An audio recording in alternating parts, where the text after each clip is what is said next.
E nós vamos dar início nessa aula. Hoje quem faz as perguntas somos nós. Então estejam preparados, eu peço a atenção de vocês, a contribuição, e já me desculpo caso aconteça algum barulho, algum imprevisto, algum inconveniente do EAD, vocês já estão sob aviso. O tema dessa aula é a fisiologia. Acompanhe comigo o slide, por gentileza. É a fisiologia do sistema reprodutor masculino. Quem ficou responsável de ministrar ela foi a Angélica, o Cleiton e eu. Eu vou dar início e depois os meus amigos ficam intercalando comigo e a gente vai se ajudando e vai conversando até o final. E logo depois as meninas vão entrar no sistema reprodutor feminino.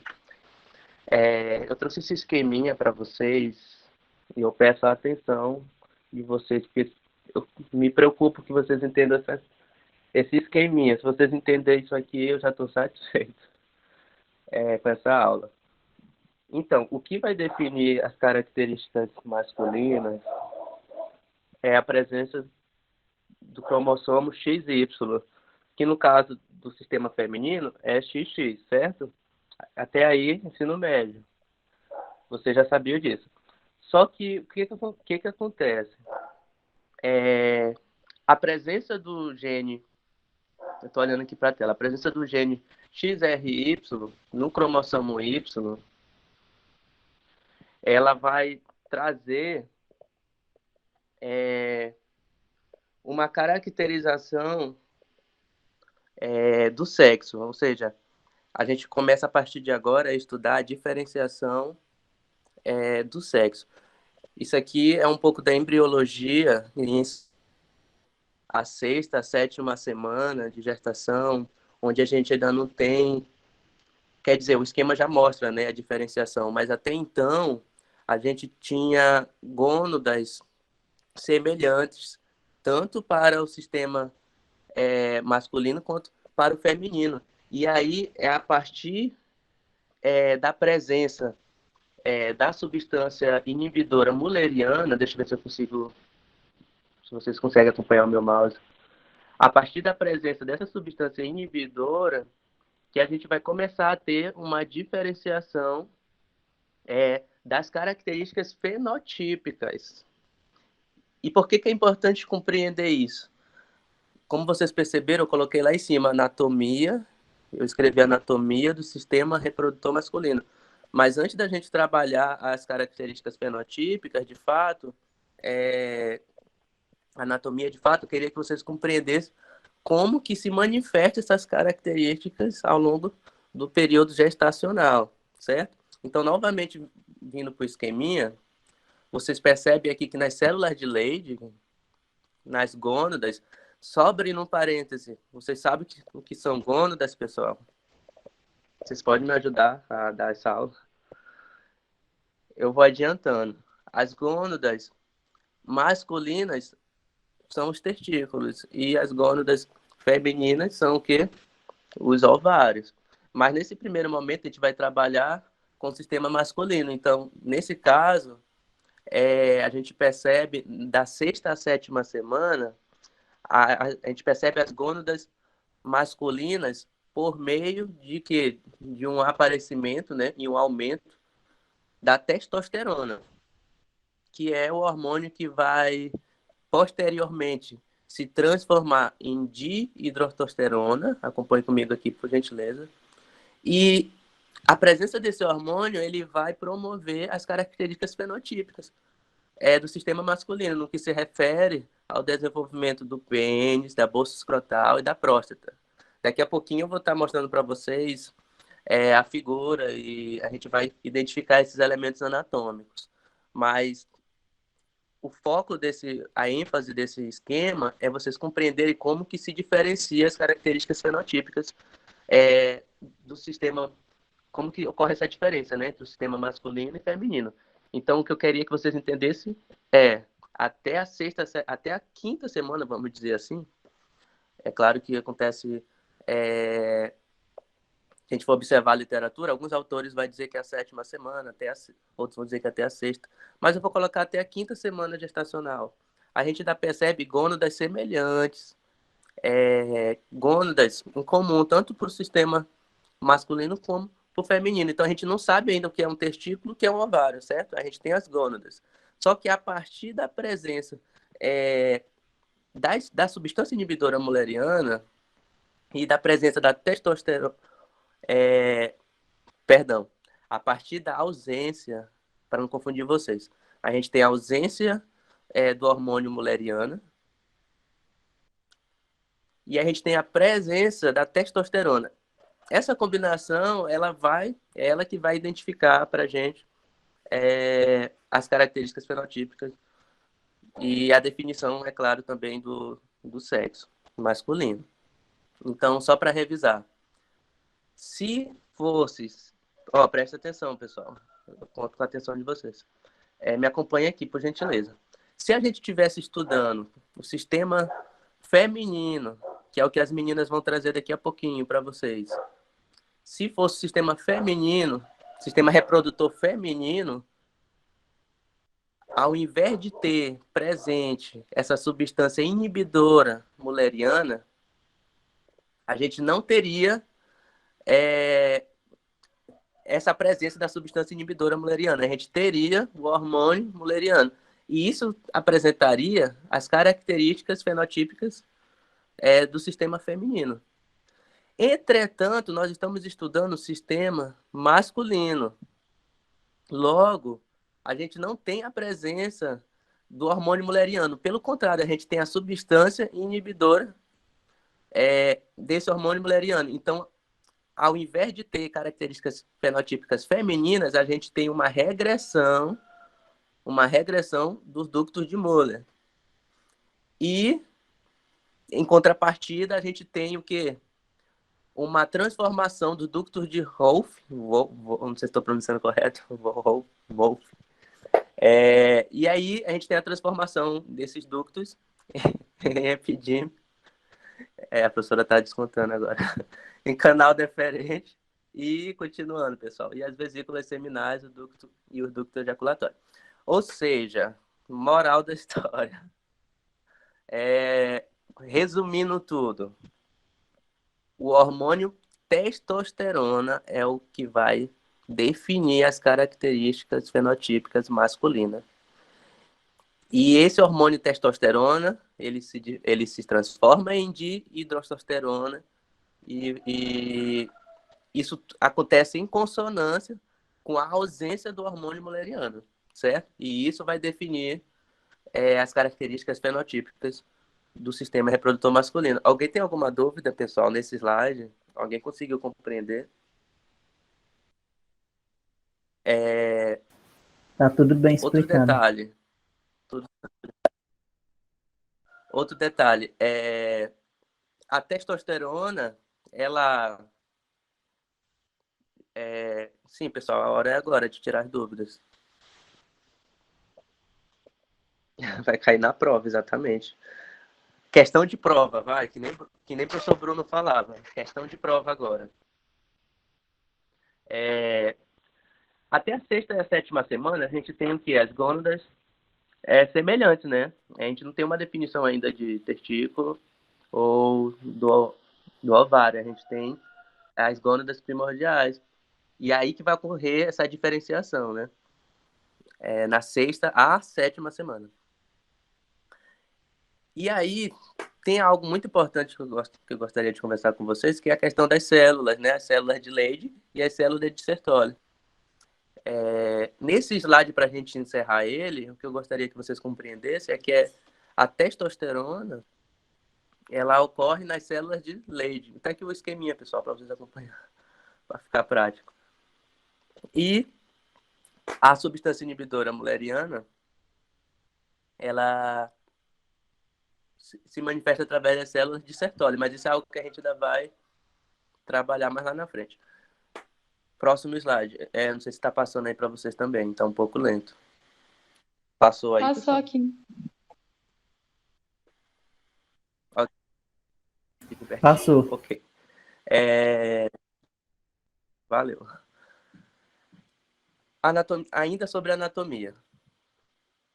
E agora a gente deixa a embriologia um pouco de lado e começa a focar mais na anatomia, que é algo que a gente até já estudou. Inclusive foi questão de prova hoje, já caiu na prova de anatomia. Alguns conceitos que a gente vai trabalhar agora. Eu falei para vocês no slide anterior o seguinte, eu disse que na sexta até a sétima semana é quando ocorria a diferenciação das gônadas, né? Ou seja, durante a gestação, que se daria pela presença ou não do hormônio antimuleriano e da testosterona, é que a gente teria essa diferenciação, certo? A presença desses dois hormônios é que iria originar, de fato, o fenótipo masculino. Foi isso que a gente viu no slide anterior. Mas o que eu gostaria que vocês compreendessem agora é o seguinte. Observem comigo, acompanhem comigo aqui no slide. Aqui a gente tem o testículo, que no caso é a gônada masculina, certo? Esse testículo, ele, assim que a gente tem, é claro, a formação completa dos órgãos do sistema masculino, a gente tem esse testículo localizado dentro da bolsa escrotal. Alguns autores chamam de escroto. Eles não chamam de bolsa escrotal porque a professora de anatomia até nomeou isso, né? Escroto significa saco, significa bolsa, então seria uma redundância falar bolsa escrotal. Enfim, mas vamos considerar como está aqui no slide, que a gente pegou a referência do livro que a gente está trabalhando, de física. A gente vai já apresentar ele lá no final. Voltando. Eu quero despertar a atenção de vocês para o seguinte. Esse testículo, até a sétima... Perdão, até a sexta e a sétima. Isso, até a sexta e a sétima semana, ele não está ainda dentro da bolsa escrotal. Olha só que curiosidade. Ele está localizado na cavidade abdominal, certo? E aí ele desce para a bolsa escrotal. Mas o que acontece? Alguns casos, principalmente para bebês prematuros, né, que nasceram aí com 7 semanas, por exemplo, não completaram 7 meses, não completaram as 40 semanas, acontece que nesses casos clínicos, desses pacientes específicos, esses bebês prematuros, o testículo, ele ainda não desceu, tipo, ele permanece na cavidade abdominal, ele ainda não está na bolsa escrotal. Acontece muito, assim, não vou dizer muito também, mas tem a porcentagem. Também não é considerado raro. Mas nesse caso, a gente tem um nome. A gente tem um nome para que, no caso, seria uma doença, né? E aí eu até chamo a atenção de vocês, porque pode ser questão de prova, né? A criptorquídea. Alguém já tinha ouvido falar na criptorquídea? Não. Mais ou menos. Ela é mais ou menos, né? Ela é comum em lactantes, ou seja, gestantes, né? Com secreção diminuída de andrógenos. Pessoal, traduzindo isso que eu acabei de falar, o que vai causar essa doença? Lembra que eu falei que o que vai caracterizar o sistema genital masculino fenotipicamente falando, ou seja, vai formar os órgãos, né, masculinos. Eu disse que era a presença da testosterona e que no caso do sistema feminino a gente tem presença do hormônio muleriano e ausência da testosterona, eu tô falando em quantidades, né, em quantidades adequadas para o aparecimento dessas características. Então, assim, nesse caso aqui, no caso do sistema reprodutor masculino, a gente tem a presença da testosterona. Só que o que acontece? Alguns casos não tem testosterona suficiente. E isso retarda esse processo onde o testículo ele vai descer pelo canal até a bolsa escrotal, caracterizando essa doença. E aí, o que que acontece? Eu ia perguntar para vocês o seguinte: qual é a conduta nesse tipo de caso clínico? Alguém quer falar? Só, só uma Você estava com curiosidade, certidão? não tem aquela série. Só uma curiosidadezinha que eu vou falar, não tem aquela série Rei Gin, que tem um meninozinho lourinho, que é rei, que ele casa com a menina. Que ele é da França? Então, o personagem histórico de verdade, ele tinha essa doença. Por isso que eles não tiveram filhos, ele ficou infértil por causa disso. Enfim, só falando besteira aqui, vai, continuem. Não. Não, interessante, interessante, eu não sabia. Nossa, para vocês verem como não é tão raro assim, né? Enfim, então, feito uma graça. Enfim, sobre a conduta, pessoal, é procedimento cirúrgico mesmo para poder fazer a remoção da cavidade abdominal e, e fazer a correção desse problema. Mas tem um detalhe: esse procedimento cirúrgico, o que provavelmente não aconteceu no caso que a Ariadne falou, ele tem um prazo. E nesse caso, esse prazo tem que ir no máximo até 18 semanas após o nascimento, certo? Até 18 semanas dá para fazer essa cirurgia de remoção. E caso perca esse prazo, aí já não vai ser mais possível. Mas essa cirurgia, ela só é feita depois dos 6 meses. Olha só que curiosidade. Por quê? Porque até os 6 meses de vida da criança, do recém-nascido, é, essa bolsa, esse testículo, perdão, é o tempo que ele tem, entendeu? Para descer da cavidade abdominal até a bolsa escrotal, até os 6 meses de vida. Então, algumas pessoas demoram um pouco mais, né? Algo que deveria ter acontecido na 7ª semana, da 6ª até a 7ª semana, é... acaba se postergando, né? Próximo slide, pessoal. O que eu tinha para falar para vocês sobre o testículo era isso. Só que vale lembrar que ele tem uma função, né? E saindo da embriologia, como eu falei, focando na anatomia, ele tem a função de que é aqui que ocorre a espermatogênese, que é a gametogênese masculina. Vamos entender o seguinte: popularmente, aqui é que é produzido o espermatozoide, que é o gameta masculino. E aí eu gostaria de mostrar para vocês um pouco desse processo de maneira bem resumida, porque o tempo já foi. E é isso, eu falei muito. O espermatozoide, ele é produzido aqui no testículo. E aí que eu esqueci de falar, olha só. Por que que esse testículo ele tem que ficar na bolsa escrotal? Não, eu ainda estou no slide tipo da anatomia. Tá aqui, ó. Não sei se vocês estão acompanhando a setinha. Isso. Apontando aqui para vocês. Por que que esse testículo ele tem que permanecer na bolsa escrotal e não na cavidade abdominal? Justamente algo que exatamente, porque fica mais frio.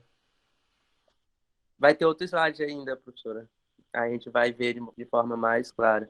Mas assim, resumindo ainda nesse slide, é justamente isso que a Ariadne falou. A questão da temperatura para, no caso, preservar o espermatozoide tem que estar aí. A Angélica ainda vai comentar um pouco mais sobre isso, mas a temperatura da bolsa escrotal ela tem que ser inferior à temperatura do corpo, do restante do corpo. Aí por volta em torno dos 2 graus abaixo da temperatura do corpo. Então, de fato, é mais frio. Aqui a temperatura nessa bolsa escrotal é mais fria em relação à temperatura no restante do corpo. E é por isso que é um problema esse testículo ele não sair da cavidade abdominal. A pessoa pode ter infertilidade, né? Que foi o que a Ariadne falou, o ator, né? Ele é infértil, né? Ariadne. Entre outros problemas, inclusive emocionais, né? Porque aí entra a questão da estética. O ator não, né? O rei. Enfim. Ah, o rei da França. É que eu não tinha entendido. É que eu achei que fosse o rei da França fosse o personagem do filme e o ator fosse quem realmente teve o problema. Enfim. Gente, próximo slide. Olha a fofoca, casado com a prima da rainha Elizabeth. Próximo slide. Passou aí para vocês? Alguém me dá o feedback, porque eu não estou acompanhando. Passou, pessoal? Passou. Certo, passou. Então, aqui a gente tem novamente o quê? O testículo. A gente já tem outra perspectiva, né? Aqui a gente tem tipo um corte sazonal. E aí isso aqui é um pouco do que eu já tinha falado em relação à espermatogênese, mas quem vai se aprofundar nisso é a Angélica, né, que vai vir depois falar um pouco sobre isso. Mas de antemão eu já vou acrescentando para vocês essas informações, adiantando. O processo de espermatogênese ele ocorre aqui no testículo, né? E aí esse espermatozoide ele vai ficar localizado aqui no túbulo seminífero. Posteriormente ele vem para a rede testicular e vai para o epidídimo. Esse epidídimo é onde ocorre a maturação do espermatozoide, certo? Existe um tempo que é onde ocorre a formação completa do espermatozoide. A gente já vai trabalhar a anatomia do espermatozoide daqui a pouquinho, vocês vão entender melhor o que eu estou falando. Mas de início eu já quero que vocês compreendam que é no epidídimo que ocorre essa maturação, essa formação completa dele.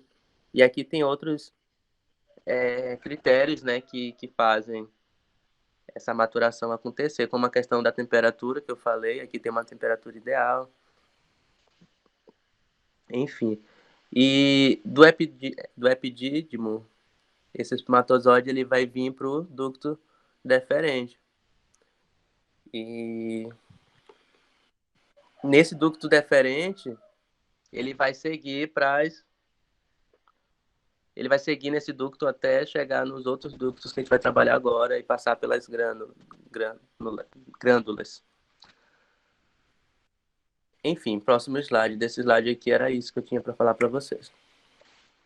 Aqui é outra imagem que eu coloquei mesmo, só para vocês compreenderem melhor a questão do testículo. O quanto é fundamental, né, para a função reprodutora. Enfim. Assim, aqui eu tinha comentado com vocês sobre a anatomia, né, do espermatozoide. Eu olhei essa figura na internet, que eu achei bem bonitinha, aí eu vou colocar para a galera entender. Quando eu falo de maturação, eu estou falando no epidídimo, né, que ocorre a maturação, eu estou falando da formação completa do espermatozoide. E aqui a gente tem a cabeça, ele tem tipo um corpo, né, que aqui é a peça média, e o flagelo, que é a cauda, você já conhece isso do ensino médio. É o flagelo responsável pela locomoção do espermatozoide, certo? E aqui a gente tem outra imagem onde mostra melhor a cabeça do espermatozoide. A gente tem uma membrana celular, o núcleo e o acrossomo, claro, as mitocôndrias aqui embaixo. E é interessante porque para o espermatozoide permanecer vivo, ele vai precisar de alguns nutrientes. É por isso que agora a gente vai estudar as vesículas seminais. Pessoal, o slide está passando aí? Certo, pode falar. Tá sim. Só para completar um pouquinho, volta na imagem anterior.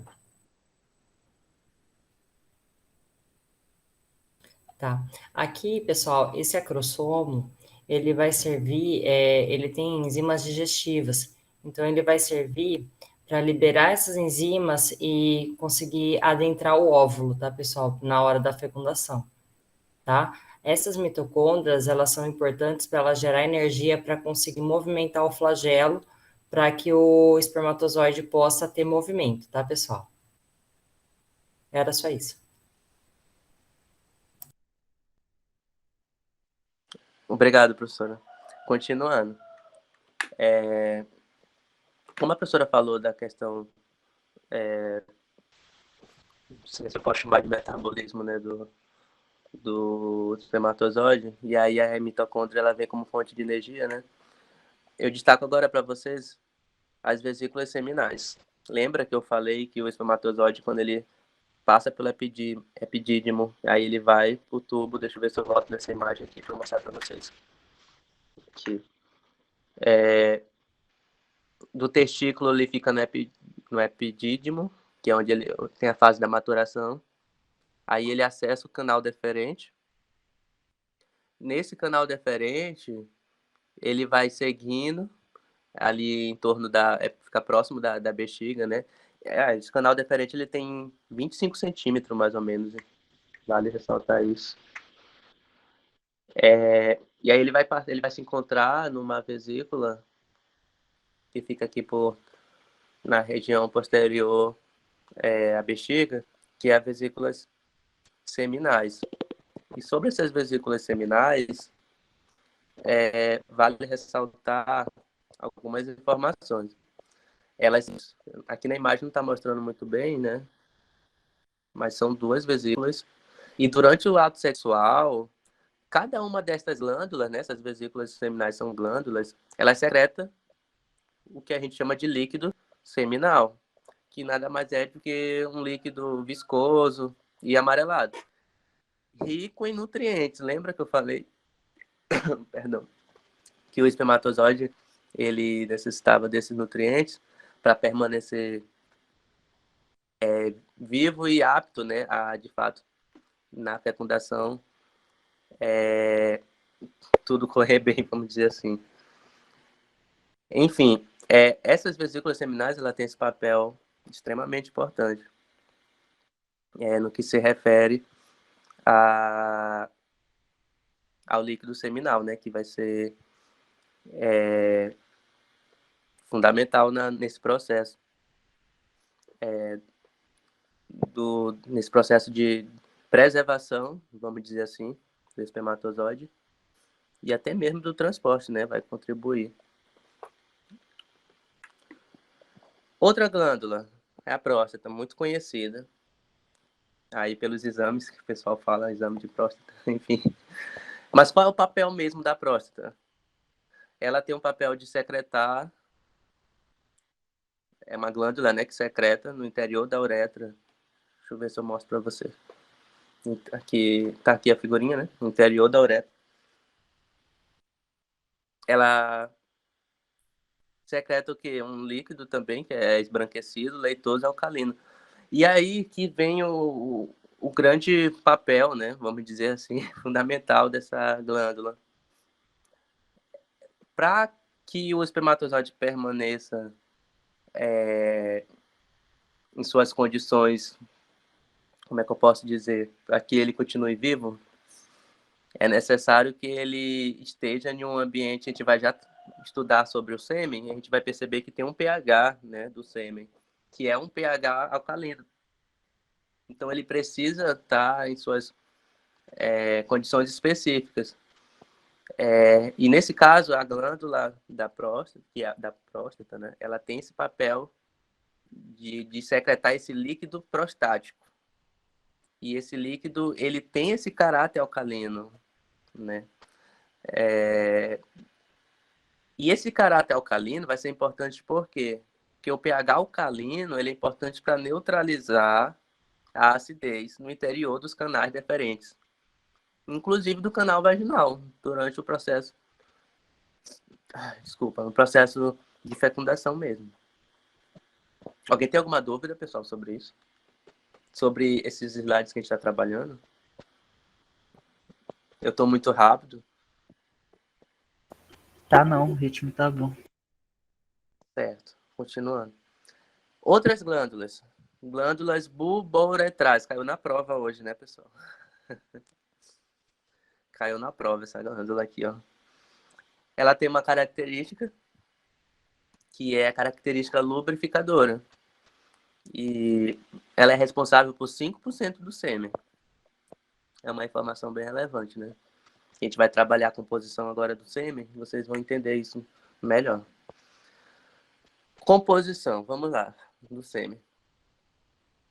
A gente tem primeiro que os líquidos das vesículas seminais, né? Ele é composto pelos líquidos das vesículas seminais. E isso gira em torno, pessoal, isso compõe mais ou menos, né, 60% do sêmen é responsável.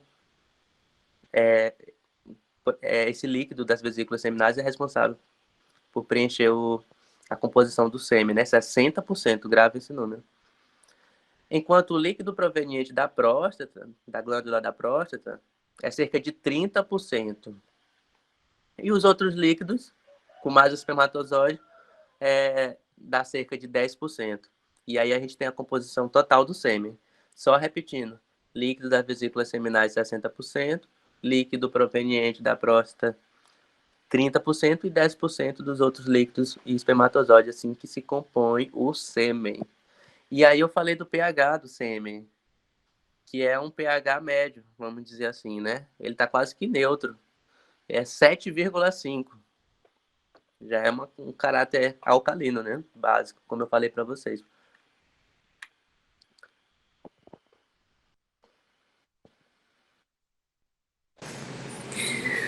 Boa tarde, pessoal. Acho que estão me ouvindo? Tá me ouvindo? E desculpa qualquer zoadinha aí, professora, porque eu tô no restaurante aqui. E vamos lá. Vou falar um pouco de espermatogênese. Pode passar, Will. Bom, o espermatogênese é a formação dos espermatozoides, né? É a formação onde ocorre nos testículos. E que são as glândulas masculinas, né? Essas glândulas, elas são pares e estão na região conhecida como bolsa escrotal, como eu falo antes, logo no começo. Esse posicionamento permite que a temperatura dos testículos comece em torno de 2 graus Celsius, né? A menos do que a temperatura do corpo, que ele também já comentou sobre isso. E essa temperatura ela é essencial para a realização da espermatogênese. Então, durante o período embrionário do indivíduo, formam-se células germinativas, que na fase da puberdade dão origem a espermatogônias, que são as células precursoras, né, que darão origem aos espermatozoides. Então, quando os testículos iniciam a produção do hormônio testosterona, que é o hormônio responsável pelo aparecimento das características sexuais secundárias, como barba, pelo, e aí ela desencadeia também para a espermatogênese. Então, as células dos testículos, elas estão organizadas ao redor dos pequenos túbulos, chamados seminíferos, e é nessa região que os espermatozoides são produzidos. Então, o hormônio testosterona é secretado pelas células chamadas Leydig, que também já foi comentado pelo Will, que ficam próximas às células germinativas. Os espermatozoides, ao redor dos túbulos seminíferos, estão as células de Sertoli, né, que são as responsáveis pela nutrição e sustentação das células da linhagem germinativa. Então, além de formarem uma barreira hemotesticular, porque dessa forma as células de Sertoli, elas protegem as células da espermatogênese de manter contato com substâncias que protegem o sangue, né? E isso acaba evitando contato, tipo, autoimune, evitando a resposta autoimune do indivíduo contra os gametas de diferenciação. Pode passar, Hugo. Tá, a espermatogênese ela tem 3 fases. A primeira é a de proliferação e multiplicação, não é isso? Inicia-se na puberdade e continua por toda a vida do indivíduo. Então, caracteriza também por rápidas e sucessivas divisões mitóticas e espermatogônias, das espermatogônias. É nesse momento que as células germinativas diploides aumentam em quantidade. Então, até então elas ainda são diploides. Na segunda fase, o Wilton passa só para eu explicar no esqueminha, que acho que fica melhor. Aí eu botei um esqueminha que é para entenderem melhor como é que funciona as fases. Logo em seguida também tem outro esqueminha, que eu acho que Ainda fica bem melhor. Isso aí. Então, aí tem a primeira, a segunda e a terceira fase. E é a fase da diferenciação. Então, na segunda fase, é a fase do crescimento. Aqui, as espermatogônias aumentam um pouco de tamanho, né? Devido do volume do citoplasma. E, com isso, passam a se chamar espermatocito, de primeira ordem. E... de primeira ordem. Também nota-se que continuam sendo diploides.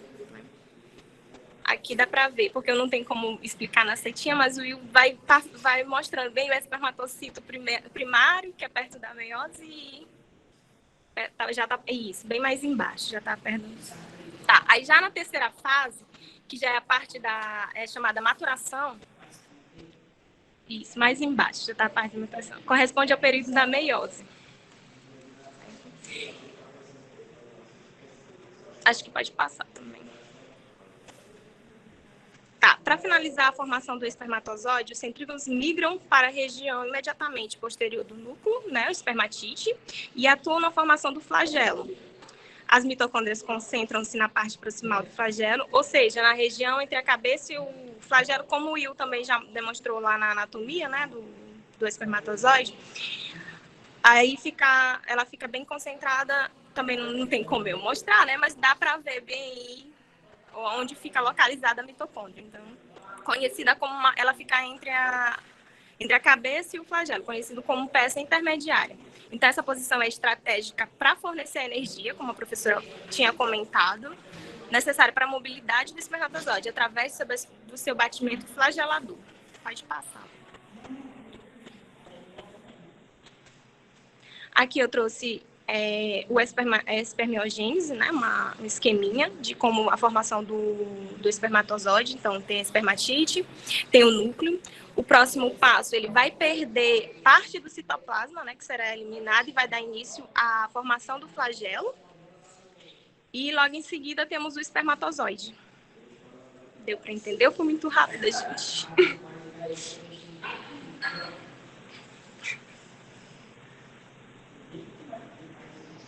Tá bom, né? Acabou? Gente, agora é a minha parte. Boa tarde.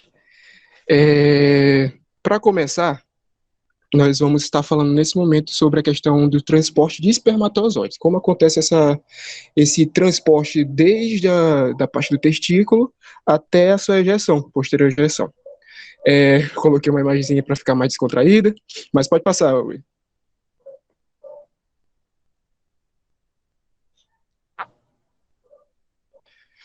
Em primeiro lugar, para a gente abordar essa questão do transporte espermático, a gente tem que levar em consideração já o início do processo, porque a locomoção em si, ela se inicia logo após a saída dos espermatozoides já completamente formados das junções fechadas da célula de Sertoli. Elas são ejetadas para o lúmen do túbulo seminífero, para a cavidade do túbulo seminífero, e lá mesmo começa o transporte.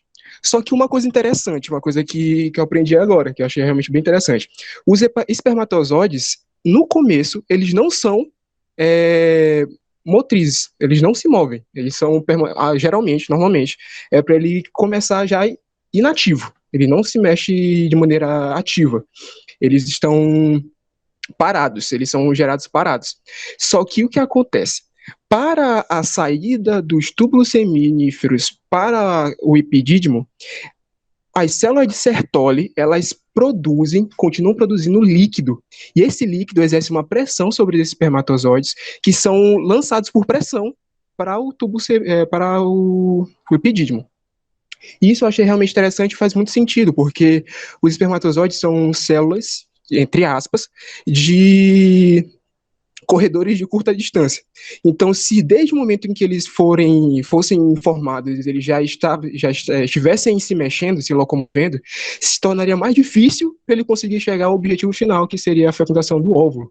Então, eles já começam parados. E o processo de maturação também vai envolver essa questão de ativação desses espermatozoides para começar a fazer essa movimentação, mas isso vai ser abordado mais à frente na parte do sistema feminino, acredito eu. Continuando, no epidídimo em si, essa estrutura ela promove a drenagem desse líquido produzido pela célula de Sertoli. Nesse momento em que esse líquido é drenado, a concentração, o número de espermatozoides por volume de líquido, ele diminui, ou melhor, ele aumenta, porque a distância entre eles diminui. Eles são extremamente compactados. Will, acho que tu passou demais, amigo. Acho que ainda tá no primeiro. Isso, brigadão. Eles são extremamente compactados, são compactados no epidídimo em si.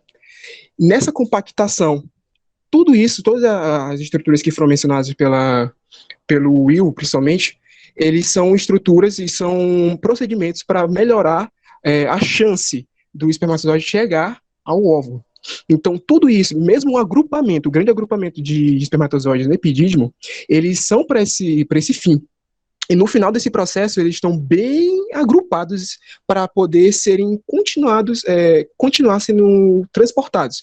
Só que agora, no epidídimo, em dutos deferentes, no momento em que houver essa questão da excitação e começo do processo sexual, esses espermatozoides, agora eles não são movimentados pela questão da pressão do líquido da célula de Sertoli, mas sim pela contração dos músculos lisos presentes no epidídimo e nos ductos deferentes. Então, você percebe que eles continuam, sim, como não motrizes ainda durante seu processo. Pode passar, Will. Só que, para a gente compreender realmente como é que vai funcionar essa questão da ejaculação e da ejeção e a comoção dos gametas masculinos durante todo o trato reprodutor, a gente precisa também entender principalmente a questão da ereção. A ereção peniana, ela é promovida pelo seguinte mecanismo.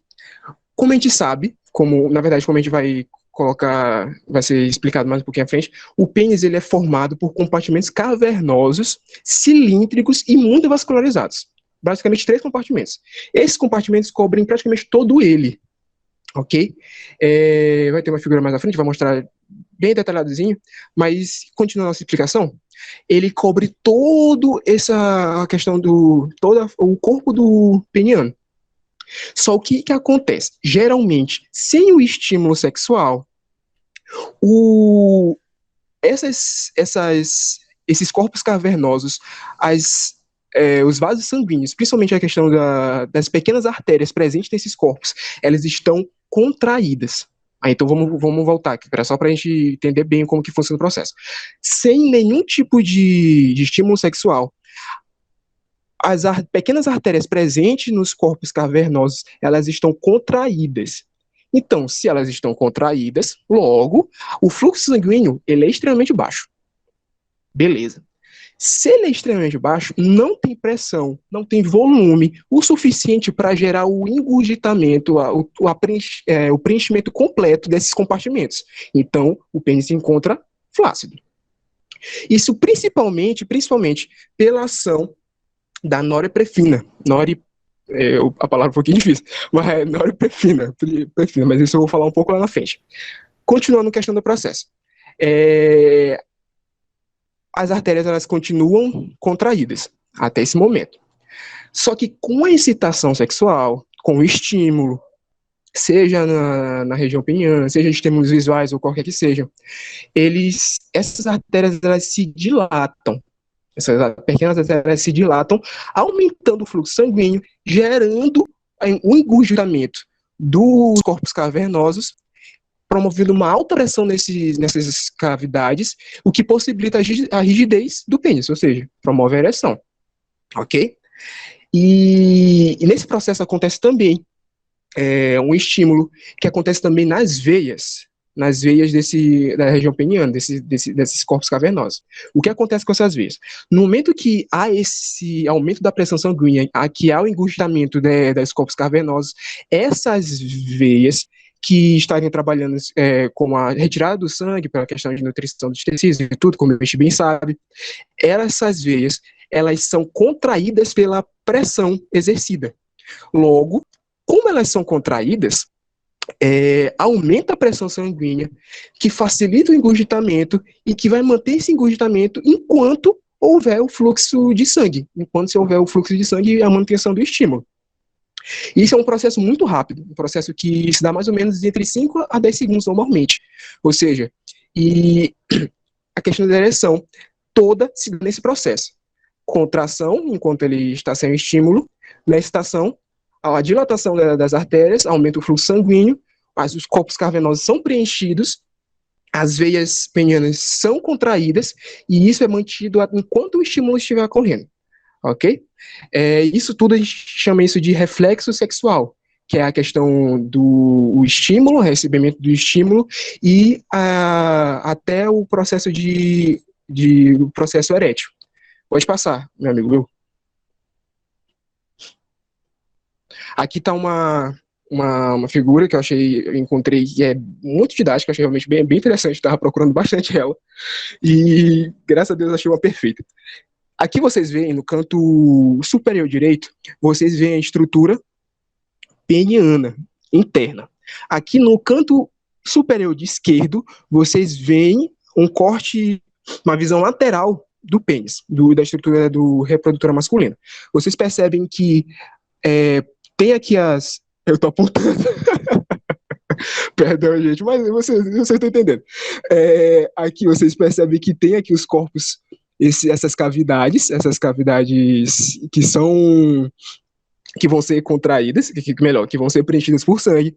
Aqui vocês veem não me desconcentram suas coisas. Vocês veem que na direção aqui superior direita, vocês veem esses corpos, essas cavidades com as artérias cavernosas contraídas. Will, aponta aqui para mim as artérias cavernosas, por favor.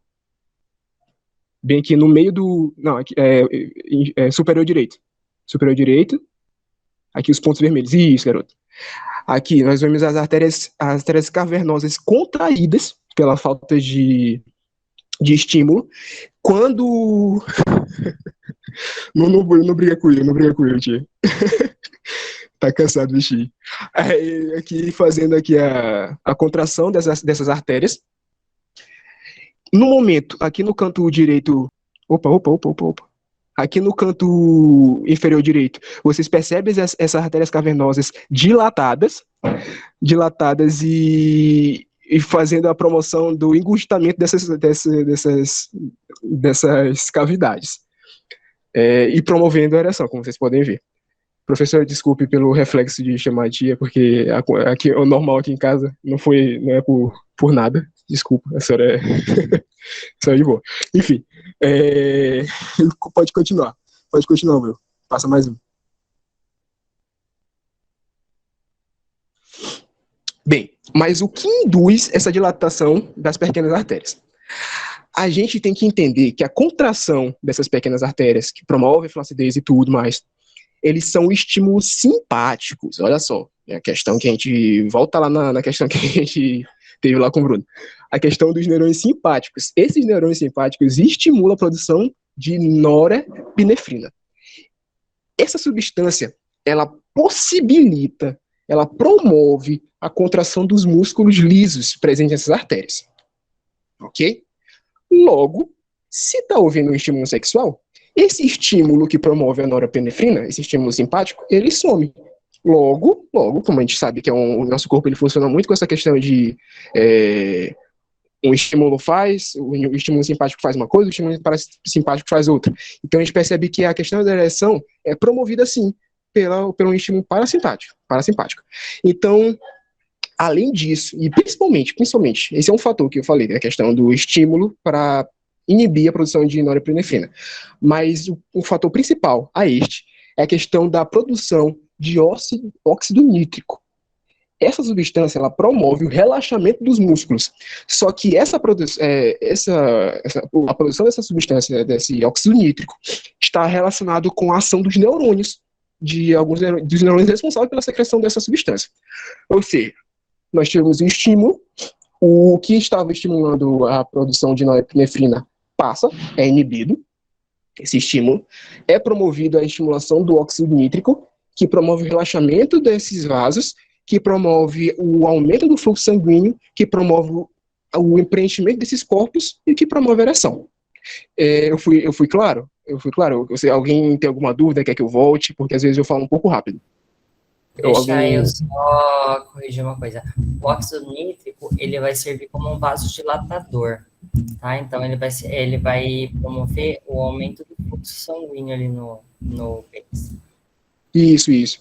Obrigado, professora. Muito obrigado. Alguém gostaria de perguntar? Se não, eu continuarei. Belezinha? Seguir, Top? Ok. Pode seguir, meu amigo.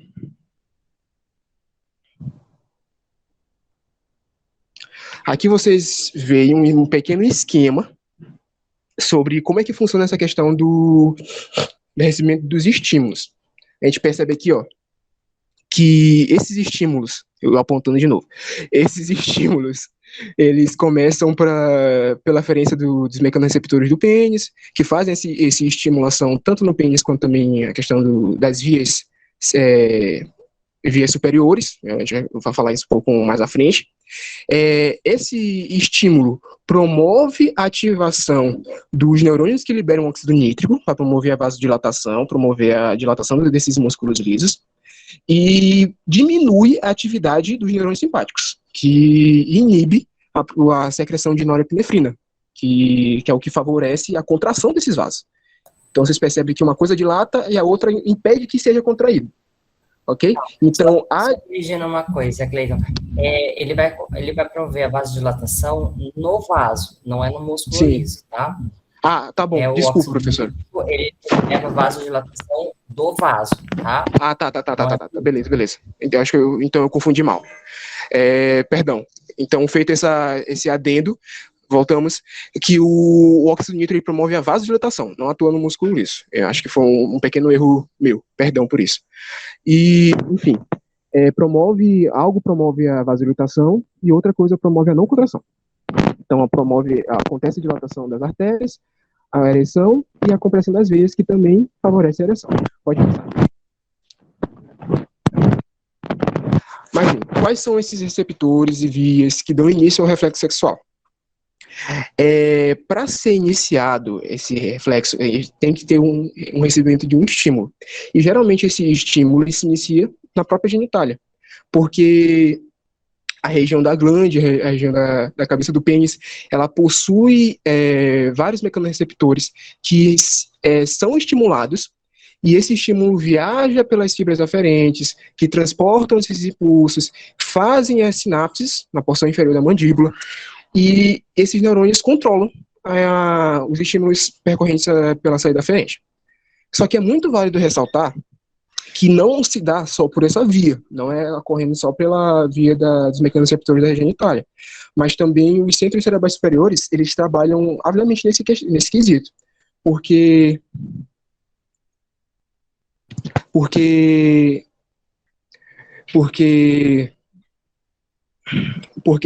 essas vias superiores, elas podem e elas atuam também na questão da excitação. Ou seja, você pode se sentir excitado por um estímulo visual, ou por um estímulo auditivo, olfativo, e também por receptores mecânicos em outra região, outras regiões. Pode continuar, Will. Só para completar, desculpa, Cleiton, te atrapalhando, né? Vontade. Vou completar aqui, trouxe uma informação aqui a respeito da ereção, tá? Então, o impulso parasimpático, ele vai provocar a dilatação do músculo liso, das artérias helicinas penianas, e, consequentemente, daí tem a dilatação dessas arteríolas. Aí o influxo arterial para as estruturas eréteis, eles aumentam extraordinariamente e aí ocorre a ereção. Tá? Então, ele tem a dilatação dos músculos lisos, das artérias, e aí aumenta também a vasodilatação desses vasos, e aí aumenta o fluxo de sangue. Por isso que ele fica erétil, tá? Obrigado, Desculpa. professor. É sempre bom ter esses adendos sendo colocados, porque é uma aula que vai para a prova, né? Então a gente precisa passar o negócio direitinho. Pois é, bora lá. Vamos lá. Aqui eu coloquei um pequeno esquema de como que funciona a questão do recebimento dos estímulos. Vocês percebem aqui na parte inferior que tem aqui os impulsos motores, aqui em verde, que são mandados, que são processados pelo centro erétil sacral, que trabalha com a questão de promover a questão do reflexo sexual, mas também como os estímulos eles podem vir pelas vias superiores centrais do cérebro, pela questão de estímulos visivos, auditivos, olfativos, táteis e até imaginativos. Então, acontece esse processo. Pode passar, viu? Mas agora chega a questão. O que, em termos fisiológicos, acaba sendo a ejaculação? A ejaculação acaba sendo o reflexo espinal, iniciado depois de uma alta carga de estimulação dos mecanismos receptores do pênis. E em que esse estímulo, essa alta carga de estímulo, promove uma reação de séries padronizadas de descargas de neurônios que possibilitam a ejeção do sêmen pelo pênis. Tal sequência ela se descreve em duas etapas principais. Em primeiro lugar, os músculos lisos dos epidídimo, dos ductos deferentes, como a gente foi falando lá no começo, sobre a questão da ação desses músculos para a questão da locomoção, dos ductos ejaculatórios, da próstata em si, e todos esses aparelhos que são usados que funcionam, são auxiliares também todo o processo reprodutivo e de ejeção, de ejaculação, eles atuam através de uma estimulação simpática para promover o lançamento dessas secreções, ou melhor, o lançamento do sêmen na uretra. Então, isso é bacana que eu coloquei em negrito, porque a gente percebe a ação, de novo, dessas contrapartes de ações do nosso corpo, neurais. A questão nervosa simpática e a questão nervosa parasimpática. A gente percebe que a parasimpática atua bastante na questão da ereção, mas a ejaculação acontece primariamente pela questão do estímulo nervoso simpático, que a gente pode ver sempre essa contrapartida. E a segunda etapa, ela se relaciona à contração rápida dos músculos da uretra, fazendo com que esse sêmen seja expelido pela uretra e pelo músculo esquelético da base do pênis. É importante ressaltar que durante a ejaculação o esfíncter ele é fechado, esse músculozinho ele é fechado, para que não haja a mistura da urina com o sêmen, para promover a proteção desses gametas, já que, como o Will falou, os gametas, o sêmen, ele é composto por vários e vários processos, vários líquidos que promovem a proteção, a nutrição, a manutenção do pH, para que esse sêmen se mantenha saudável pelo máximo de tempo possível e consiga alcançar o objetivo final dele, que é a fecundação no sistema reprodutor feminino. Só que se fosse misturado com a urina, talvez as toxinas presentes nas excretas provavelmente afetariam a estrutura desses espermatozoides, e o que seria extremamente danoso e contraprodutivo para toda essa questão de produção espermatogênica. E nesse sentido, a gente percebe que o orgasmo, essa sensação de prazer, ela acaba sendo relacionada com as contrações musculares intensas ocorridas nesse processo, e também por uma série de mudanças fisiológicas que acontecem, como o aumento da pressão sanguínea, aumento do batimento cardíaco, essas contrações musculares que geram essa sensação de prazer, que libera altas doses de neurotransmissores e também gera outras alterações fisiológicas no corpo, gerando toda essa questão do prazer. Agora, é importante, eu acredito que, se não tiver nenhuma dúvida, tem alguma dúvida? Alguém gostaria que eu repetisse alguma coisa? A hora é agora, que eu vou passar para uma outra parte, um adendo. Feitinho, Paulinho? Então, voltando para a questão adendo, eu faço uma pergunta aos meus colegas, estudantes não, a professora não vai responder que ela já sabe, mas uma pergunta aos meus colegas alunos. Nós bem sabemos que um dos processos de contracepção, mas só que envolve aqui na minha questão, envolve o sexo masculino, é a questão da vasectomia. Nós bem sabemos que no tubo seminítico há uma constante produção de líquido, há uma constante acúmulo de espermatozoides, porque eles continuam sendo produzidos. Só que a vasectomia, eu fazendo a mímica, a vasectomia, ela promove a retirada, o corte no duto deferente. Promove esse corte. Mas a pergunta que eu faço para vocês é o que possibilita o não excesso de espermatozoide líquido na região do testículo e epidídimo. O que não gera, ou melhor, o que colabora para não acúmulo desses organismos e dessas substâncias nessa região. Se vocês prestarem atenção bacana, dá para responder, que eu falei lá no começo. Repetindo a pergunta. Qual é o mecanismo que funciona como o remediador desse acúmulo de líquido nessa região em si? Esse acúmulo de líquido, esse acúmulo de estruturas. Tic-tac, tic-tac. Tic-tac, tic-tac. A gente não pode responder, viu? Quem tá apresentando com ele não pode.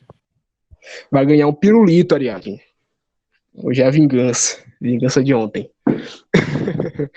Gente, então, já pensando, eu acho que algumas pessoas talvez já tenham até deduzido isso, mas essa questão do corte me corrija se eu estiver errado, professora, do corte no ducto deferente e a não acumulação desses líquidos, dessas estruturas, se dá pelo próprio epidídimo, que faz essa drenagem dos líquidos produzidos pela célula de Sertoli. Mas saiu. E os espermatozoides que são produzidos e ali ficam armazenados sem o uso, porque já não há esse contato com o ducto deferente, também a posterior locomoção durante todo o trato do sistema reprodutor, eles são simplesmente desfeitos por enzimas. Então, o corpo ele atua pela própria desmantelamento desses espermatozoides. Então, não há acúmulo e não há nenhum tipo de efeito adverso por conta desse processo, ok? Aí, outros dois pontos bacanas que eu gostaria de montar, pelo menos para essa questão do transporte ejaculatório. A questão da disfunção erétil e a questão da ejaculação precoce. A disfunção erétil, como a gente viu durante toda essa questão do processo de ereção, ela está relacionada principalmente com a questão dos estímulos, com a inibição dos processos de produção de norepinefrina, com a questão do próprio óxido nítrico. Só que, em alguns casos, com causas tanto podem ser causas físicas ou realmente causas hormonais, ou mesmo causas até emocionais. As pessoas têm dificuldade de realizar o processo da ereção. Por quê? Porque, como a gente viu, os centros superiores, os centros nervosos superiores, eles estão muito relacionados também com a questão da questão da excitação sexual. Então, assim como eles estão relacionados com a excitação e a promoção desse processo, eles também estão relacionados com a inibição desse processo. Ou seja, tem estímulos que excitam, tanto como tem estímulos que inibem esses processos. Então, a disfunção erétil, a impotência em si, ela está relacionada com muitas vezes com esses processos de... A palavra escapa. Esses processos de... Senhor! Esses processos de questão psicológica, às vezes, vamos colocar assim. esse processo, mas também pode estar relacionado com distúrbios endócrinos, ok? E também a questão da impotência também está relacionada muito com o uso de agentes terapêuticos ou mesmo drogas recreativas, como o álcool, ou mesmo o próprio cigarro. Então, são substâncias que promovem essa dificuldade no processo de ereção. E a questão da ejaculação precoce atua também de maneira semelhante nesses quesitos, como a questão também da excitação, inibição pelos centros superiores nervosos, mas na questão da ejaculação precoce, esses processos, eles tendem a serem influenciados realmente mais pelos esses estímulos, mas as causas em si, elas não são foram tão estabelecidas para dizer, por isso que acontece a questão da ejaculação precoce. Acomete muitos e muitos homens, uma taxa muito grande, e também tem o seu processo inverso, que é a ejaculação tardia, que também acontece. Que o sistema, que pode também estar envolvendo a questão dos estímulos simpáticos, que promovem a questão da ejaculação. Então, se o indivíduo ele não tiver tem um galo aqui perto de casa. Então, se a gente não tiver alguma dificuldade, um distúrbio nessa estimulação parasimpática, pode acontecer de não ocorrer essa ejaculação, que tiver uma demora muito grande essa ejaculação.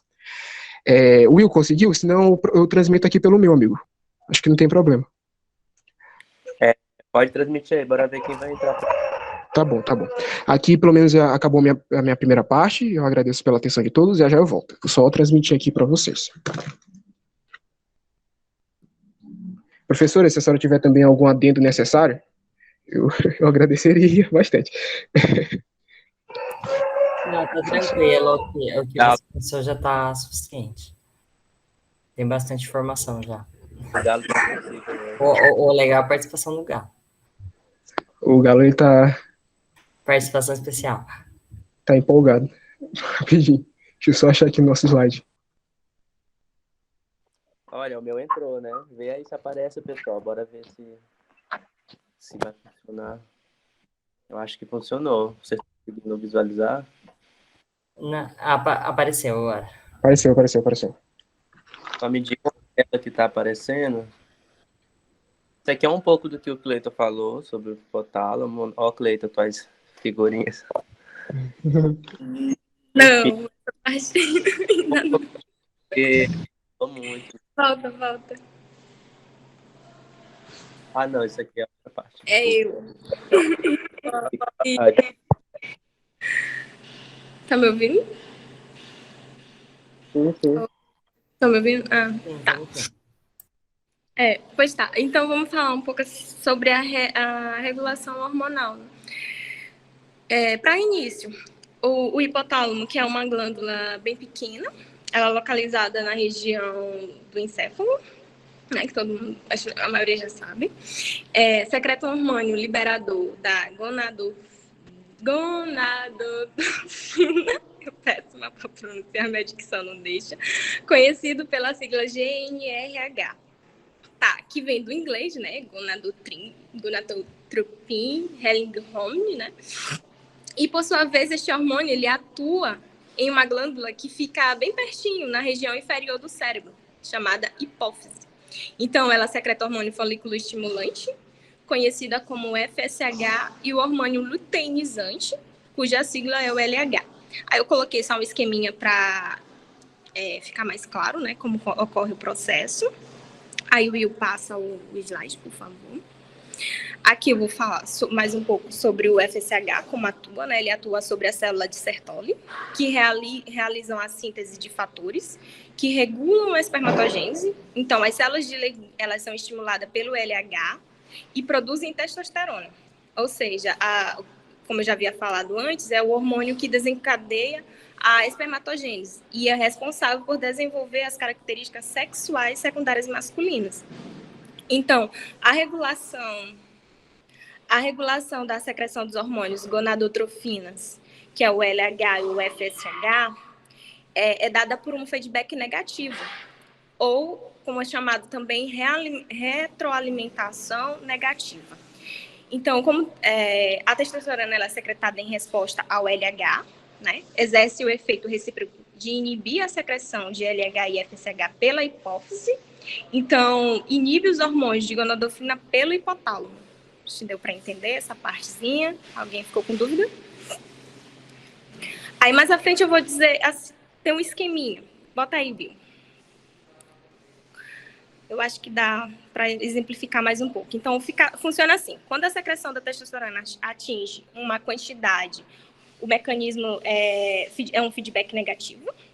Então, age através do hipotálamo e da hipófise, fazendo com que a secreção da testosterona seja reduzida, para que os níveis de sangue sejam equilibrados, né? E para valores apropriados. Então, o hipotálamo secreta grande quantidade elevados de GnRH, certo? Aumentando, consequentemente, a secreção de LH e FSH pela hipófise, o que resulta no aumento da secreção de hormônio de testosterona pelos testículos. Aí, alguém ficou assim, com dúvida sobre o esquema? A professora quer dar algum feedback, sei lá? Acrescentar mais alguma coisa sobre isso? Ou deu para entender, gente? Para mim, deu para entender. Deu para entender. Tem que ver com os colegas. Pois tá, então, continuando. Para mim, tá fácil. Né?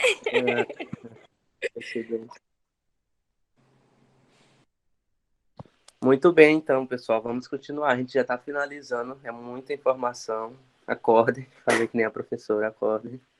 Eu já fechei o resto. Então, ainda falando um pouco sobre a questão do controle hormonal das funções reprodutivas masculinas, eu trouxe alguns esqueminhas para vocês. Aqui é um resumo, um esquema resumido. O hipotálamo, ele secreta o GNR. Gente, um resumo do controle hormonal, viu? Não se perca. Certo? E aí, o que acontece? Esse GNRH secretado ele, num vaso, tá embaçado, mas eu vou lendo aqui para vocês, o esquema. Nos vasos do sistema porta hipotalâmico e hipofisário. Pronunciei correto, professora? Acho que sim. No sistema porta hipotalâmico Ele vai hipofisário. gerar, então...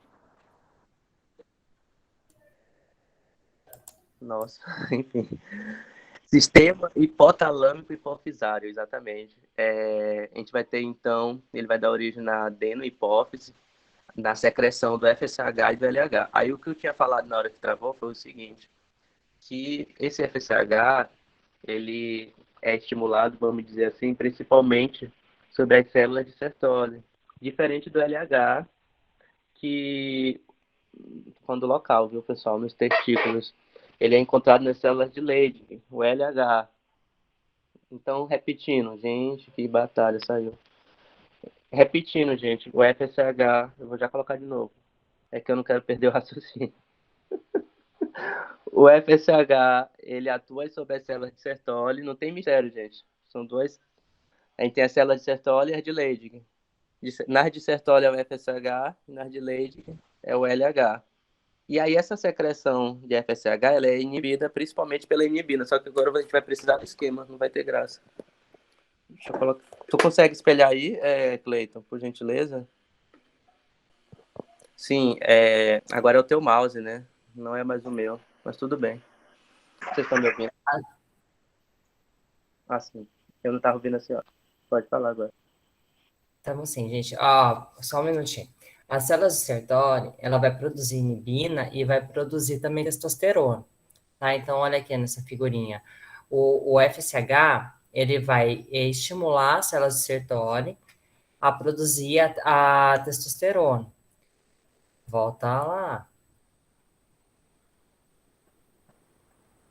A célula de Sertoli, ela vai produzir inibina e a inibina vai fazer um feedback negativo para a adenopófise parar de produzir FSH. Quem tinha perguntado isso? Ariadne, né? Aqui ficou faltando o GH, né, professora? Enfim, mas é a divisão inicial das espermatogônias não está aqui no esqueminha, mas a gente vai ver lá na frente. Isso tudo acontece no hipotálamo, no hipófise. Alguma dúvida, por favor? A senhora tem algo para falar mais? Ou Tá, passar só vou para fazer um resuminho então desse esqueminha aqui, tá, pessoal? O que acontece? O hipotálamo, ele vai liberar o hormônio liberador de gonadotrofina, que vai estimular a hipófise a liberar o hormônio FSH e LH, tá? Aí o LH, ele vai estimular as células de Leydig a produzir testosterona. Essa testosterona que é produzida pelas células de Leydig, elas vão agir nas células de Sertoli, tá? E vai promover a espermatogênese, tá? E as células de Sertoli, ela também produz inibina, que é para fazer um feedback negativo lá com a hipófise, da mesma forma que a testosterona também faz um feedback negativo, tanto com a hipófise quanto com o hipotálamo. Tranquilo? Deu para entender todo mundo aí? Eu sim, professora. Então aqui está o resuminho que eu falei ainda há pouco. E aí ficou faltando só eu falar especificamente sobre as células, né? A célula de Sertoli, mas acredito que já ficou claro. Ela atua na realização da nutrição e transformação dos espermatócitos em espermatozoides. E, claro, atua na secreção dos hormônios. Deixa eu ver se eu consigo aparecer aqui. Gente, caso trave, vocês me avisem, porque quando eu ligo a câmera ele trava, mas eu não quero apresentar se ligar a câmera, fica estranho. Vocês estão conseguindo me ver? Não, né? Mas estão me ouvindo direitinho? Perfeito. Enfim, uma hora vai aparecer aí. Continuando. Pronto, apareceu. As células, acompanhe comigo, por gentileza. As células de Leydig, eu esqueci de trazer o resuminho escrito, mas como vocês já entenderam no esquema anterior, ela vai atuar na produção da testosterona. E também do estradiol e do DHT, que é o dihidrotestosterona. Essa dihidrotestosterona, eu falei sobre ela lá no início, não sei se vocês lembram quando eu estava falando da anatomia, na sexta e sétima semana, que a testosterona, ela se transforma em dihidrotestosterona. E isso acontece nas células de Leydig. Elas são as responsáveis pela produção desses hormônios. É o que eu queria pontuar. Pode passar, Leiton, por gentileza. Então aqui a gente tem a explicação do... Em suma, o que eu já falei, a professora também complementou, mas aqui a gente tem o autor do livro, né? Ele vai explicar o esqueminha de outro modo. Pode passar, Cleiton. Ah, sim, muito interessante isso aqui, pessoal. A gente deu muitas informações a respeito do sistema reprodutor masculino. E aí vocês conseguiram compreender o papel fundamental da testosterona. Eu falei isso lá no início, quando eu estava conversando sobre anatomia. E aqui eu separei para vocês uma listinha. Eu não vou ler, pessoal, viu? Mas em suma a gente já viu isso nos esquemas e os meninos também falaram dos efeitos da testosterona no homem. Isso vai ser muito importante, principalmente em relação ao período da puberdade. Então, percebam que a gente começou essa aula falando ainda sobre o período gestacional, lembra? E a gente falou um pouco da embriologia e agora a gente está já na puberdade. Mas antes de passar o slide, que já é a parte, não sei quem vai falar agora, mas é sobre puberdade, eu gostaria de destacar o metabolismo da testosterona. Eu não trouxe um slide sobre isso, mas eu vou falar um pouquinho para vocês. Em suma, acho que até já falei, né? Essa testosterona ela é secretada pelos testículos e ela acontece também de 30 minutos a uma hora na corrente. Ela cai na corrente sanguínea. Eu acho que o Cleiton falou um pouco sobre isso. E posteriormente ela liga-se ao tecido e é transformada em DHT, né? Perdão, DHT não. É transformada em dihidrotestosterona. Isso já na célula. Próximo slide, Cleiton.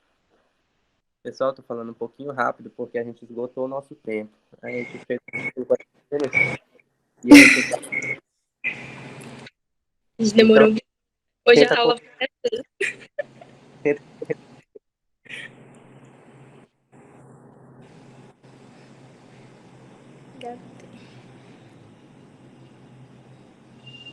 Posso?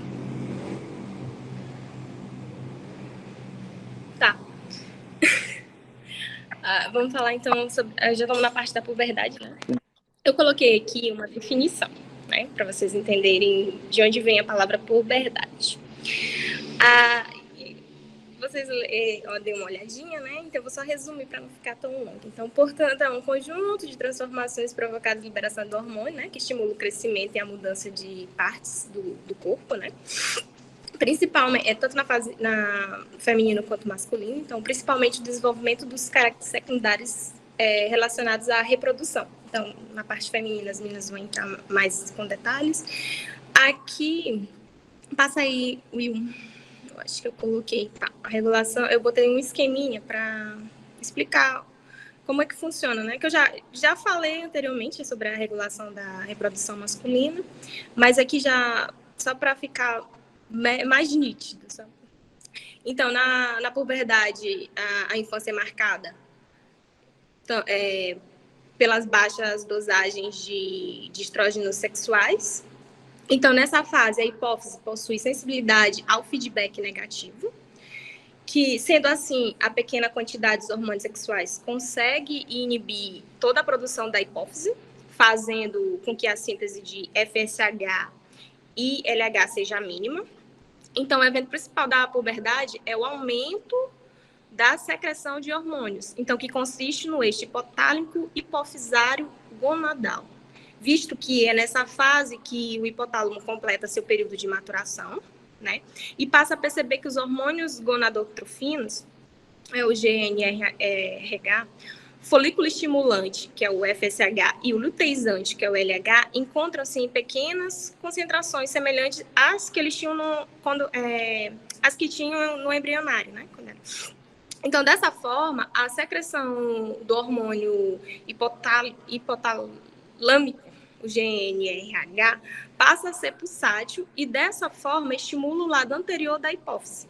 Então, que aumenta a produção do folículo estimulante e do luteizante para estes atuarem nas células de Sertoli e de Leydig. Então, respectivamente, produzem espermatozoides e testosterona, né? Então, com feedback negativo, ele consiste em estimular ou inibir a produção de um hormônio de acordo com a ausência. Um exemplo, a ausência de testosterona realiza o feedback com a hipófise, certo? Então, indica que é necessário estimular a ausência de testosterona, realiza um feedback com a hipófise, indicando que é necessário estimular as células de Leydig, a fim de que secrete este hormônio, né? Que o hormônio seja secretado.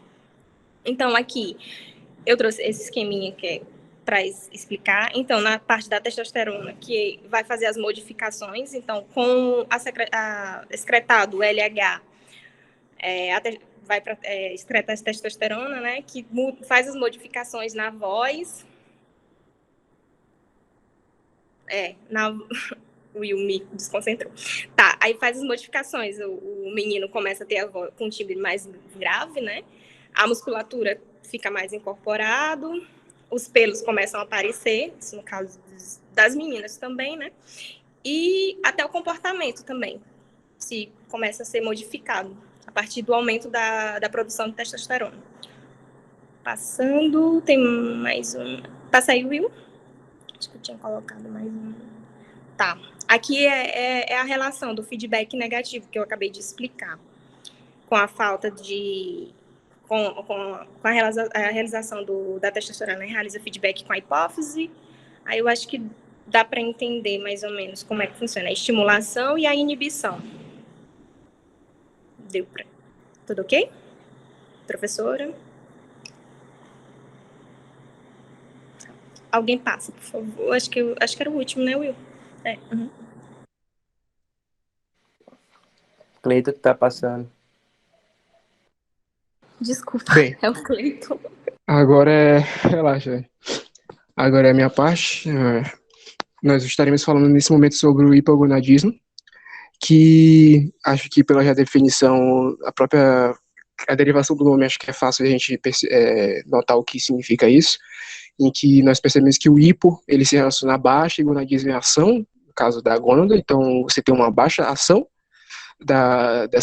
dessa gônada, no caso do homem, do testículo. Nesse momento ocorre um distúrbio que pode gerar desculpa, gente, que eu tô um pouco gripado. Agora bateu. Enfim. Esse hipogonadismo está sempre relacionado a diversos distúrbios que dificultam essa liberação da testosterona. Mas, em geral, podemos classificar isso em duas etapas, em duas vias principais, que é por questão de insuficiência testicular mesmo, ou seja, o testículo ele não funciona de maneira adequada, e isso ele não tem essa produção de testosterona e de hidrotestosterona por consanguíneo, que dificulta essa questão todo isso que foi falado aqui durante o trabalho, principalmente pelo Will, também pela Angélica, que sobre a questão do adquirimento das características sexuais secundárias que acontecem, toda a diferenciação que acontece pela produção de testosterona, pelo efeito da testosterona no corpo, que diferencia o gênero masculino e feminino, e também que no caso a insuficiência testicular, como vocês podem ver, é chamado de hipogonadismo primário, e também tem o hipogonadismo secundário, que já não é exatamente um problema da gônada em si, mas da questão dos estímulos gonadotrópicos, ou seja, não tem os estímulos, há uma falta dos estímulos relacionados à questão tanto do hormônio luteinizante, o LH, e como folicoestimulante, o FSH, na região do testículo, que gera o hipogonadismo secundário, ou seja, essa falta, essa diminuição, ela afeta o bom funcionamento testicular. Então aqui, para a gente analisar primeiramente a questão do hipogonadismo primário, nós precisamos falar do caso mais clássico que nós conhecemos, que é a síndrome de Klinefelter. Essa síndrome, a gente estudou bastante essa questão das síndromes em genética, essa síndrome ela é uma trissomia. E a gente bem sabe o que é uma trissomia, que acaba que é o acréscimo de uma cópia a mais de algum par cromossômico. Só que nesse caso, o par cromossômico a mais que é colocado, que é adicionado, é um cromossomo sexual, é o cromossomo X. Então, esse par a mais do cromossomo X gera toda uma série de efeitos fisiológicos no desenvolvimento desse indivíduo. E isso acontece, essa questão dessa trissomia, acontece pela disjunção, o erro de disjunção no momento da meiose 1, na gametogênese, que pode ser tanto a gametogênese feminina quanto a masculina. Isso é importante ressaltar. E que esse erro de disjunção ele faz com que uma célula, durante a meiose 1, a gente sabe que vai ter essa divisão em que vão ser formadas duas células filhas, em que cada célula vai ter 23 cromossomos, antes da meiose 2, que vai dividir tudo em 4, vai ficar 4 células com 23, como a gente vai ver logo mais na frente, a gente viu também em vezes passadas. Nesse primeiro momento da meiose 1, acontece essa não disjunção, ou seja, uma célula, ela fica com XX, fica com um par a mais, em vez de estar só com os 23, fica com um par a mais de cromossomo X, e outra fica com nenhum. No caso, se isso acontecer nos ovários, principalmente. Quando isso acontece, o cromossomo, se por acaso o espermatozoide Y vier fecundar esse óvulo XX, já XX, ele vai ser um indivíduo, vai estar promovendo vai vai se iniciar o desenvolvimento de um indivíduo que tem uma característica cromossomial, característica genotípica de XXY para os seus cromossomos sexuais. Então, esse acúmulo desse par X gera todos esses efeitos que foram colocados aqui ao lado, como a ausência de calvície, de pouco crescimento da barba, a questão das mamas bem desenvolvidas, pouca, no caso, padrão de pelos pubianos bem femininos, os quadris mais largos, que são características mais femininas. Então, a gente percebe isso acontecendo de maneira bem clara, quando a gente percebe isso. Aqui eu coloquei um pequeno esquema para explicar como é que ocorre esse erro de junção, que a gente percebe aqui, ó, que é a meiose normal que acontece aqui no lado direito, aqui com o meu mouse, você percebe que são formadas duas células filhas com cromossomos sexuais divididos, um par com Y, quer dizer, um com um par Y e o outro com um par X. Só que aqui nessa não disjunção, as duas células posteriores da meiose, uma fica sem e a outra fica com 2. Ou seja, tem um erro no momento da anáfase da meiose 1. Então, esse momento da anáfase ele não acontece de maneira efetiva. Uma acaba com 2, um a mais, e que gera um indivíduo XXY, um homem com síndrome de Klinefelter. E é interessante como que foi falado aqui na questão da puberdade, que antes da puberdade, as crianças têm pouco desenvolvimento dessas características sexuais justamente pela baixa desses hormônios relacionados, como FSH, como LH, como GNRH e a testosterona, no caso dos meninos. Eles têm uma redução, tem valores baixos desses hormônios, naturalmente. Ou seja, o que isso vem a dizer para a gente? Que as crianças possuidoras desse genótipo, elas não apresentam diferenças de outras crianças, entre aspas, normais, até o momento da puberdade. Ou seja, antes disso, você não consegue dizer, pelo menos de vista, pelas características mais relacionadas fenotipicamente mais evidentes, você não consegue dizer que uma criança tem síndrome de Klinefelter, até porque tem baixas produções desses hormônios, como a gente vai explicar direitinho. E essas baixas deixam todo mundo, entre aspas, padronizado. Mas a partir do momento que ocorre a puberdade, em que há que deve haver esse amadurecimento testicular o aumento desses hormônios, desses androgênios, esses hormônios sexuais. Então, quando há para acontecer isso, quando deve acontecer isso, não acontece. Por quê? Porque as células de Leydig, elas não agem. Todo por esse caso desses distúrbios genotípicos. Se não há a ação das células de Leydig, não há produção de testosterona, como foi bem falado pelo Willard. Se não há a produção de testosterona, não há a diferenciação completa dos outras características sexuais secundárias, como o engrossamento da voz, a questão dos pelos públicos, axilares, todo o depósito de gordura nas áreas certas, de acordo para o padrão masculino e tudo mais, como também há pouco desenvolvimento inadequado das gônadas masculinas, dos testículos, o que promove o que mais? Piores concentrações de testosterona, que também não auxiliam, ou seja, inibem uma produção efetiva de espermatozoides, ou seja, ela atua diretamente na dificultação da espermiogênese. Desculpa, deixa eu molhar aqui. Enfim, e a gente percebe que por ter essa baixa produção de testosterona, no caso do hipogonadismo primário, também há desenvolvimento de várias características femininas. Existe uma feminilização do corpo do menino afetado por essa síndrome, como um aparecimento de mamas, os braços já são mais alongados, os ombros são mais estreitos e os quadris são mais largos. Então há toda esse desenvolvimento dessas características, que não acabam não tendo essas características sexuais secundárias masculinas sendo desenvolvidas, como também afeta a questão da libido também, porque a testosterona está muito relacionado também à questão do desejo sexual. Então, esses indivíduos, eles podem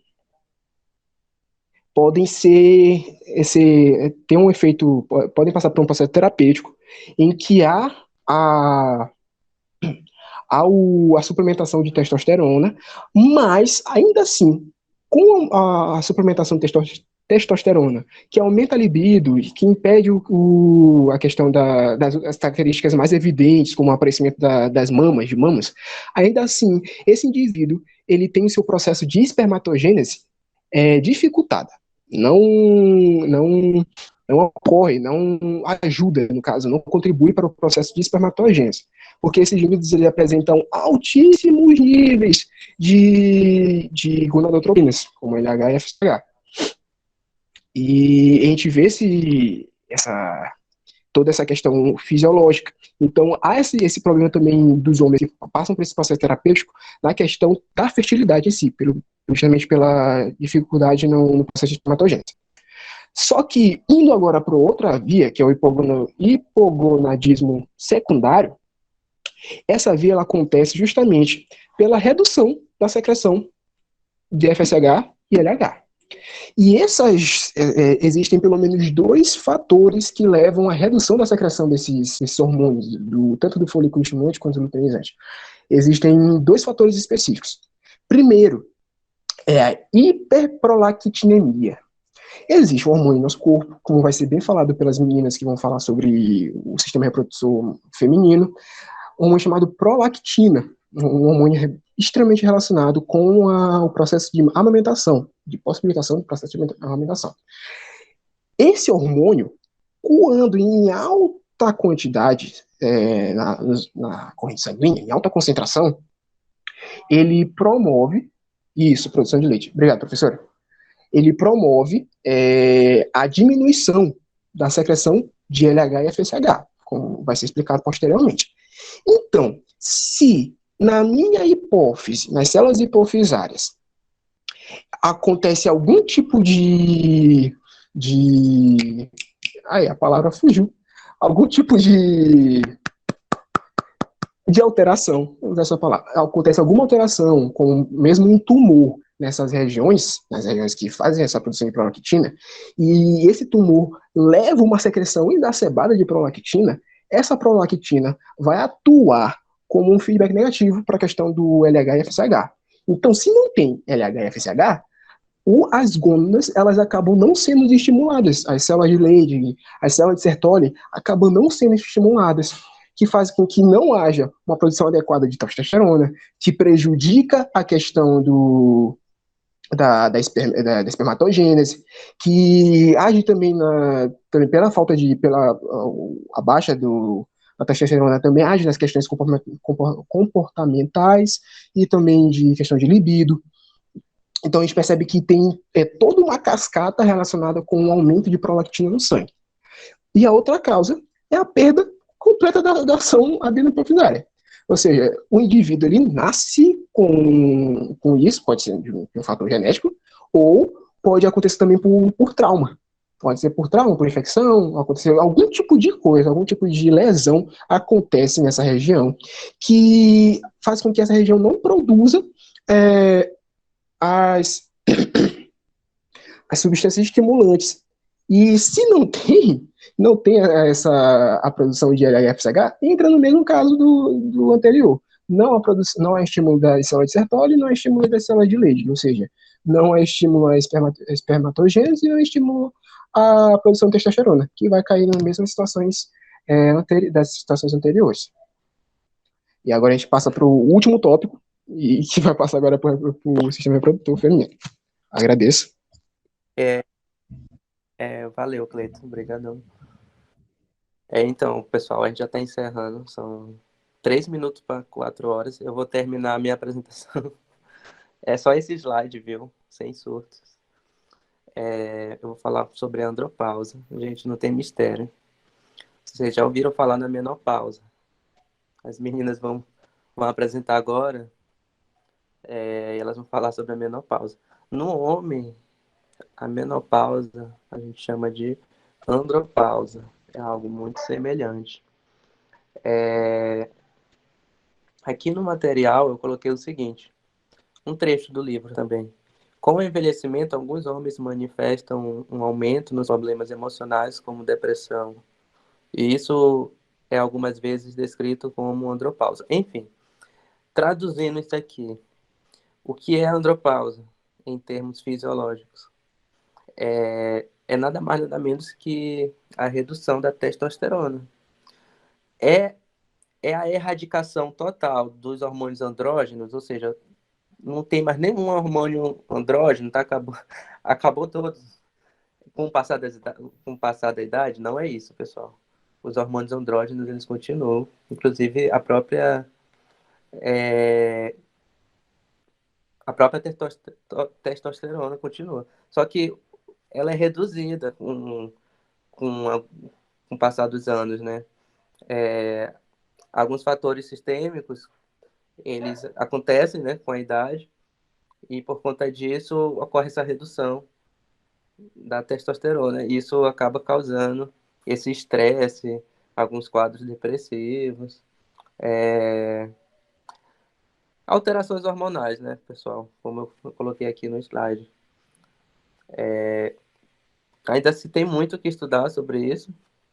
Não se sabe ainda o papel desempenhado por essas alterações hormonais, como eu coloquei aqui. Não foi esclarecido, mas a gente já sabe que ocorre a andropausa por conta da redução desse hormônio que é a testosterona, causando esses quadros como depressão e outras psicopatologias, vamos dizer assim. Próximo slide, Cleito, correndo. Vocês estão conseguindo me ouvir, pessoal? Ok, Ariadne. Então, pessoal, eu quero só registrar o material que a gente utilizou, viu, professora? Que utilizou o livro do Wander mesmo, Fisiologia Humana, basicão, né? O professor Bruno passou pra gente na época que ele iniciou com a gente, né? E as meninas também usaram, a gente trabalhou em parceria. Ontem a gente fez reunião de simulação, até de madrugada, enfim. Próximo slide, Cleiton. E em nome de toda a equipe aí do Sistema Reprodutor Masculino, a gente quer agradecer a atenção de vocês. Claro, ficou muita coisa pendente, não deu para se aprofundar muito na anatomia. Eu passei correndo, porque é algo que a gente já tinha estudado, né? Tipo, em anatomia. Então eu preferi não gastar esse tempo, doar esse tempo para as meninas que vão entrar agora com o sistema reprodutor feminino. Então eu passo a palavra para a professora. E desde já agradeço a oportunidade. Queria agradecer, pessoal, parabéns pela apresentação. Só uma dica para vocês, como vocês estão trazendo conhecimento novo para os colegas, vocês estudaram, vocês estão com isso fresquinho. Então, didaticamente, fica mais fácil para os alunos, para as pessoas aprenderem, quando vocês colocam desenhos, tá? Então, quando vocês forem montar as próximas aulas de vocês, evitem colocar muito texto no slide, porque aí que acontece? A pessoa fica lendo o que está escrito e acaba perdendo a linha de raciocínio que vocês estão explicando, tá? Só isso, tá? Vocês trouxeram, abordaram tudo que precisava falar, claro que não dá para falar tudo, é humanamente impossível, né? A não ser que a gente faça uma aula aqui de, sei lá, 48 horas, né? Mas tudo que precisava ter sido dito foi dito. O pessoal que não estudou, né, que só está vendo a aula a primeira vez a respeito do assunto, não vai ter como fugir de pegar o livro e dar uma estudada, tá? Eu queria pedir, se possível, vocês disponibilizarem o slide para poder passar para a turma para eles estudarem também, tá? E é isso, gente.